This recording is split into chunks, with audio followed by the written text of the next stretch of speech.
Assalamualaikum warahmatullahi wabarakatuh. Alhamdulillah, sekarang saya berada di daerah Karangkemasan, Belega, di mana saya saat ini ziarah ke makam Agung Raja Belega. Raja Belega atau yang dikenal dengan Pangeran Agung Belega ini memerintah Belega berkisar antara abad ke-15 dan ke-16, tepatnya di tahun 1593 sampai 1624 Masehi. Kenapa di Belega ini terdapat sebuah kerajaan kecil atau yang dikenal dengan keraton? Karena Keraton Belega ini merupakan bawahan dari Kerajaan Besar Arusbaya, di mana di Arusbaya ini terdapat sebuah kerajaan yang awalnya adalah dipimpin oleh Pangeran Islam Unggu yang dikenal dengan Pangeran Pragalbo yang masih keturunan Kerajaan Majapahit. Kemudian setelah meninggalnya Pangeran Islam Unggu atau Pangeran Pragalbo ini diganti oleh anaknya, yaitu Pangeran Pratano yang biasa dikenal dengan Penembahan Lemah Pur, yaitu makamnya berada di daerah Makam Agung Arusbaya. Selanjutnya, Pangeran Pratano ini mempunyai beberapa anak, diantaranya adalah Pangeran Sidinggili yang nanti makamnya berada di daerah Gili Mandangin, sehingga tidak heran kenapa Gili Mandangin itu disebut dengan Gili, karena memang di sana ada makam Pangeran Sidinggili yang beragama Hindu. Kemudian anak yang kedua adalah Pangeran Koro atau Pangeran Tengah. Inilah nanti yang mengganti Pangeran Pratano sebagai raja di daerah Arusbaya, yaitu putra mahkota Pangeran Tengah. Kemudian yang ketiga, anak dari Pangeran Pratano itu adalah Pangeran Belega yang nantinya diutus oleh Pangeran Tengah ke Belega untuk sebagai adipati di daerah Belega. Pangeran Belega memimpin keraton kecil ini berkisar antara tahun 1593 sampai 1624 Masehi. Di makam ini terdapat beberapa makam yang jumlahnya banyak, karena pernah terjadi perselisihan antara Pangeran Tengah sebagai raja besar di daerah Arusbaya dengan adiknya Pangeran Belega sebagai bawahan atau keraton kecil yang berada di Belega. Kesalahpahaman ini berawal dari keterlambatan Pangeran Belega dalam membayar upeti ke Pangeran Tengah. Kemudian Pangeran Tengah setelah mengetahui bahwa Pangeran Belega ini terlambat membayar upeti, mengutus beberapa prajurit yang jumlahnya banyak, sehingga ketika datang ke Belega membuat penjaga pintu gerbang Belega itu merasa terkejut, kemudian melaporkan ke Raja Pangeran Belega. Kemudian Pangeran Belega mengutus Patih Macan Putih untuk menghadapi dan menanyakan apa maksud dan tujuan dari kedatangan rombongan pasukan Pangeran Tengah dari Arusbaya. Sesampainya di pintu gerbang, maka bertemulah Pangeran Macan Putih dengan rombongan yang dari Arusbaya.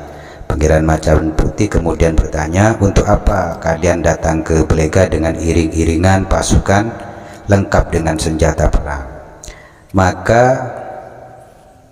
pasukan daripada Pangeran Tengah Arusbaya menjawab, kami datang ke Blega untuk meminta upeti dan ingin menghadap Raja Blega.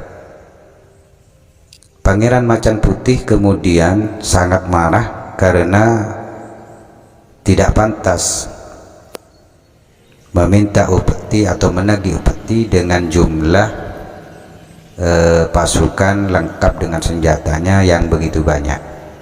Akhirnya Pangeran Macan Putih tidak mengizinkan rombongan untuk masuk ke daerah Blega. Akhirnya terjadilah peperangan antara Pangeran Macan Putih dengan rombongan dari Arusbaya, pasukan dari Arusbaya ini.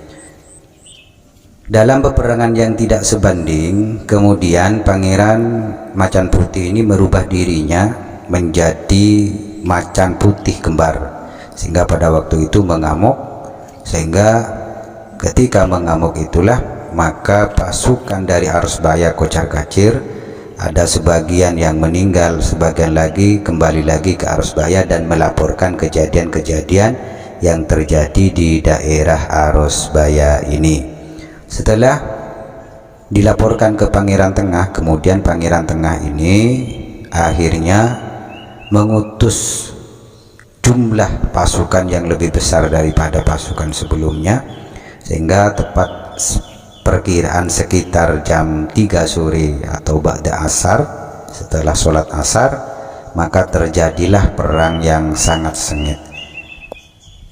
Ketika terjadi perang yang kedua ini, maka banyak pasukan Blega yang meninggal. Tetapi pada perang yang kedua ini, walaupun pasukan Blega banyak meninggal, pasukan Blega masih bisa memenangkan peperangan. Korban di antara yang meninggal di pasukan Pangeran Blega ini diantaranya adalah Pangeran Panombak, terus diantaranya adalah Pangeran Kambang yang makamnya ada di Keramat Kambang. Jadi pada waktu itu Pangeran Macan Putih mampu memukul mundur pasukan-pasukan dari Arusbaya, walaupun sebenarnya setelah mengalami kekalahan perang, maka Pangeran Sidinggili yang memimpin perang pada perang yang pertama dan kedua ini kemudian mengasingkan diri ke daerah Kilimanjangin, yaitu daerah selatan Sampang.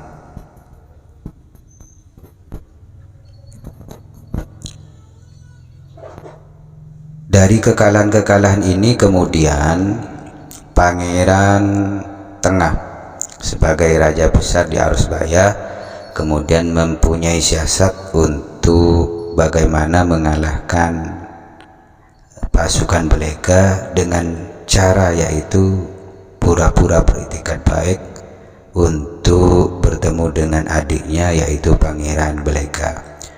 Di saat kunjungan Pangeran Blega ke makam ayahnya yaitu Pangeran Pratanu ke Blega, di mana Pangeran Blega pada waktu itu tidak didampingi oleh Pangeran Macan Putih, maka disitulah dijadikan kesempatan oleh Pangeran Tengah untuk melemahkan pasukan Blega dengan cara Pangeran Tengah menitipkan sebuah rompi atau jubah yang dirajut yang dihadiahkan kepada Pangeran Macan Putih. Setelah sampainya Pangeran Blega pulang dari Arusbaya sampai ke Blega, kemudian rompi dan atau jubah yang sudah dikasih racun oleh Pangeran Tengah diberikan kepada Pangeran Macan Putih. Setelah dipakai oleh Pangeran Macan Putih, maka Pangeran Macan Putih langsung meninggal karena memang jubah atau rompi yang diberikan oleh Raja Arusbaya Pangeran Tengah sudah diracun. Sejak Pangeran Macan Putih